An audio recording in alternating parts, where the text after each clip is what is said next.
എന്നിട്ടുള്ള കാര്യം ശ്രദ്ധിക്കണേ. സ്ലോപ്പ് നമുക്കറിയാം. സ്ലോപ്പ് എത്രയെന്നറിയാം? എം എന്നും അറിയാം, വൈ ഇന്റർസെപ്റ്റ് എന്നും അറിയാം, സി എന്നും അറിയാം. അങ്ങനെയാണെങ്കിൽ ആ ഒരു ലൈൻ്റെ ഇക്വേഷനാണ് നമ്മൾ പറയാൻ പോകുന്നത്. ഇക്വേഷൻ ഇനിയും പറയാൻ പോകുന്ന കാര്യങ്ങളെല്ലാം ലൈൻ്റെ ഇക്വേഷനാണ്. ആ ലൈൻ്റെ ഇക്വേഷൻ നമുക്ക് എങ്ങനെ കണ്ടുപിടിക്കാമെന്നാണ് പറയാൻ പോകുന്നത്. അപ്പോൾ ഇതാണ് ഒരു ലൈൻ. അതെന്താണ്? വൈ ആക്സിനെ കട്ട് ചെയ്യുന്ന പോയിന്റ്. ഇവിടുത്തെ പോയിന്റ് ഏതാണ്ട് സി ആണ്. ഏതാണ് ആ പോയിന്റ്? ഏതാണ്? സി. ആ ഒരു പോയിന്റ് സി ആണ്. ഇതിൻ്റെ സ്ലോപ്പ്, ഈ ലൈൻ്റെ സ്ലോപ്പ് എന്താണ്?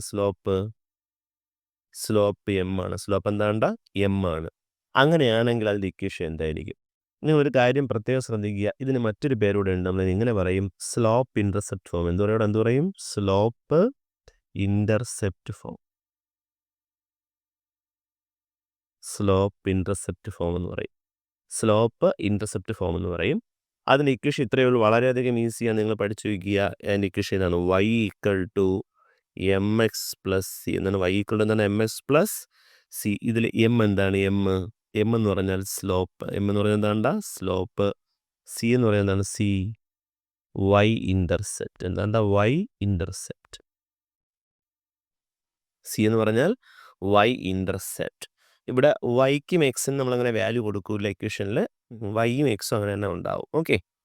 അപ്പോൾ എം എന്ന് പറയുന്നത് എന്താണ്? സ്ലോപ്പ്. സി എന്ന് പറയുന്നത് എന്താണ്ട? Y intercept. പ്രത്യേകമായിട്ട് ഓർമ്മ വേണേ. വളരെയധികം